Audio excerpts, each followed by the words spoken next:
What's going on, everybody? It's Childish. We're back at it again with the next Brawl Stars video.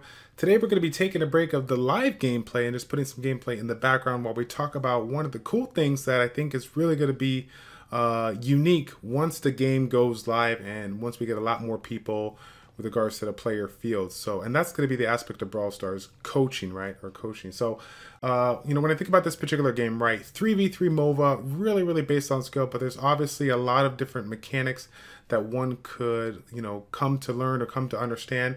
Of course, there's going to be some things that you're just going to have to kind of learn through experience, but ultimately, there's a lot of mistakes that we make as a player individually or as a group, because this is a team-oriented game that I feel like we can learn from, and I'm pretty excited to kind of talk about some of those things, right? So when I think about coaching, there's going to be a lot of people out there that will be like, you know what, coaching, like, I don't really need it. Like, what's the big deal? Like, is there really a lot to talk about or a lot to think about? And I think there really is. So I'm going to hit it up with you on the list that I got right here. Starting out first with the aspect of the brawlers, right? You already know, you come into this game, you got upwards of 18 different brawlers you can do to kind of mix and match your teams in order to conquer the game mode, right?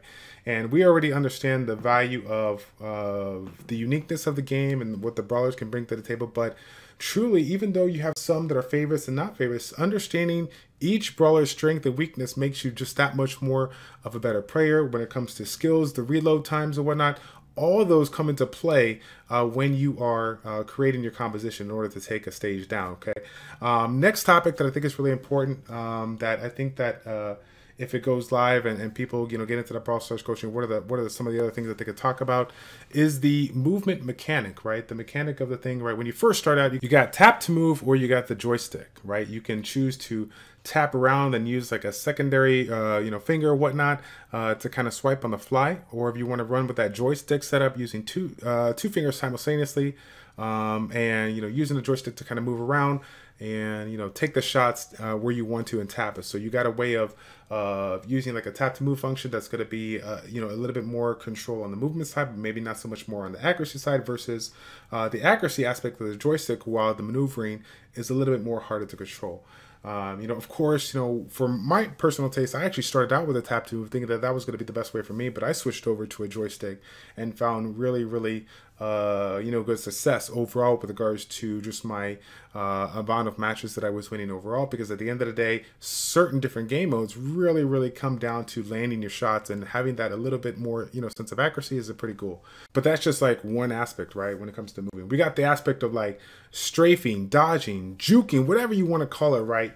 Regardless of what you got to do to land your shots, you still got to figure out a way to avoid your shots, because as you are continuously learning how to get better, you got the people on the other land that are doing the same thing, and you got to be able to juke them, right? There's a lot of brawlers out here that, and you can shoot them and they're going to get that shot relatively close, so they got some kind of crowd control to cover you, to kind of cover your lack of accuracy. But there's other people that have really interesting skill mechanics, and they have to essentially lead the shot, so they're going to be anticipating your movement. You have to do certain things to try to avoid that anticipation, right? So when I think about my particular aspects and what you guys currently see right now, this is one of the biggest things I have issues of, being able to maneuver relatively fast, but trying to anticipate the shot, not only the shot that I'm taking sometimes, but more so the shot that I'm trying to avoid. So really unique aspect of the game that I feel that one can learn a lot if they take the time to practice. Okay.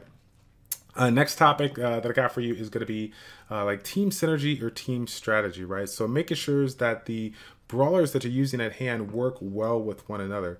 A lot of these game modes, you're going to have, the different brawlers and certain brawlers that work well on maps than others, right?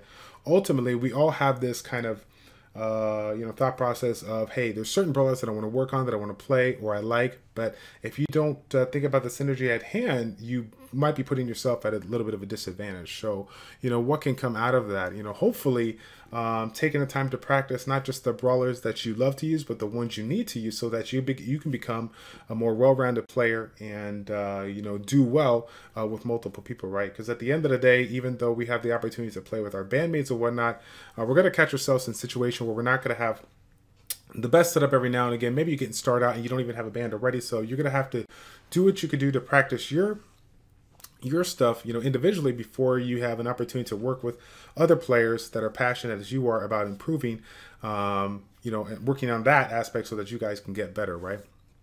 So let's talk about the team strategy, or the team strategy is one part, right? What about that one-on-one strategy? Figuring out which brawlers just do better than others versus one-on-one, right? And this kind of goes in type, with the understanding of the brawler's strengths and skills, right? Certain brawlers have a little bit better arrangement, better movement, so understanding which ones are going to do well versus one another is extremely important, because regardless of the fact that this is such a team-oriented game, you're going to be more often than not in situations where you're at a 3v2 or 2v2. So you need to know when to push and you need to know when to back up, right? And then going back to the main topic at hand, the 1v1, especially if it's in a certain game mode where everything matters, like Smash and Grab, where you're trying to get those gems from the brawler such as Mortis that has, crazy types of speed when it comes to his skill set. I mean, can you get to him? Can you reach him with your skills? Or are you able to take him out? Should you even go up against him when he's getting close to you? That's just something to think about there. So again, tons of different stuff that we can consider when trying to, look at, hey, do we need to coach? Or if we don't need to coach, what are some of the things that we can look to improve at ourselves individually so that we can be a better player, right? Next one up is going to be map availability, right? So at the end of the day, we're here to, continuously climb and grab our trophies, right? But for some of you guys that are competitive players that may be considering, getting yourself a Brawl Stars coach or working with somebody and whatnot, there's going to be that situation where, certain maps just are not the best kind of maps to grind on. Or you're going to have the option of doing showdown versus a teammates map, right? What is your take on that? What would people recommend? Do they say, do you go with like a 1v1 approach and try to gamble with the aspect of showdown and may possibly deal with teaming?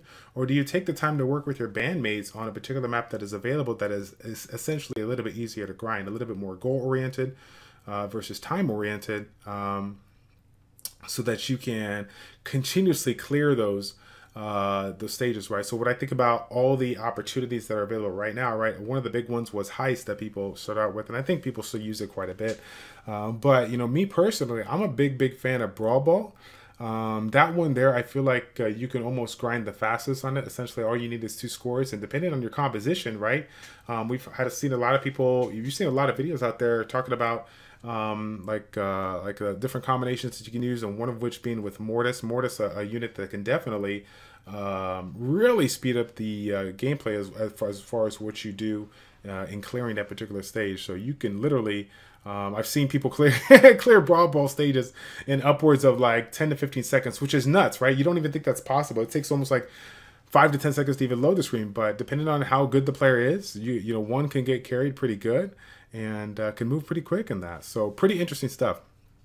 And then of course, another aspect that we may not, consider when, thinking about, hey, should we get a Brawl Star coach or whatever, is having a game plan, right? So normally, if you guys are like me, we go into this, we grab our 3 people in the bandmates, right? And we get up into the fight, and depending on where you're at, I'm sitting here at a 3600 trophy range. I understand that the people that I'm in the band with, they understand the maps, the strengths, the pros and cons of each brawler or whatnot. So there's not too much talking that needs to be going in the background as far as what we should be doing when we first start the map. However, if you're a new player that's really not too familiar with certain maps or working with other people to do it, then yeah, there's something to consider about taking the time to work with one another and talk about one another. And talk amongst one another as far as what's the game plan is, especially with some of these objective-based maps. The Brawl Ball or the Smash or Grab. Who's going to be the gem carrier? Get into that unique aspect of talking, not just before the match, but during, after the matches, in between the matches. Because at the end of the day, every single map that you do, every single round that you do, is an experience, and you can learn from it. And so, again, with the aspect of coaching, whether they're playing with you or have the opportunity to watch your gameplay, and be able to analyze it or whatnot, is really going to be unique. I mean, I can see it right now where people have this whole strategy and whatnot, and then a coach would like talk afterwards and be like, hey, like, so who was supposed to be the ball carrier? Because I can't even tell. And everybody be like, I don't know, right? That's stuff that you need to know coming into a match, right? Of course, like I said before, you're going to be able to get to a point where, like, everyone already kind of knows what to do. But when this game goes global, right? I say not if, but when. Of course, there's a disclaimer. No one knows anything just of yet. We're still waiting. But when this game goes global, there's going to be a lot of new people out there trying different things. And there's going to be that aspect of getting excited, trying different brawlers, different teams and whatnot, but we're all going to get frustrated at one point. We're all going to hit that plateau. So taking some of these topics that we're hitting up here with regards to understanding the brawler strengths, the movement mechanics, right, the team strategy, the one-on-one strategy, all these things come into play. And if you work on it, you could be a better player. But of course, if you can't recognize it, then the aspect of Brawl Stars like coaching is going to be pretty relevant, I believe, when the game comes out. Thank you all so much for tuning in for this Brawl Stars video. Again, talking about that aspect of Brawl Stars coaching. Is it going to be legit? Is it going to be part of the scene when Brawl Stars goes global? I really do think it is, because like I stated, there's so many different aspects of the game that we take for granted that if we don't take the time to practice in order to be a better player, since this is a skill-based and a team-based oriented game, I feel like we're going to be at a loss or at a disadvantage. So make sure you guys take the time to study over some of these topics that we discussed about. And if you're still struggling, take a look at these channels. See if they, offer some kind of way of providing a little bit of coaching for you. Because if you are like me, who's a passionate player that's looking to really be as good as I can so that I can thereby teach you guys and educate you guys, and this is something you should really consider getting involved in, okay? That's going to be it, guys. Thank you all so much for tuning in. It's your boy Childish from ChildishPlays. Checking out. Take care, and we will see you in the next Brawl Stars video. I'm out.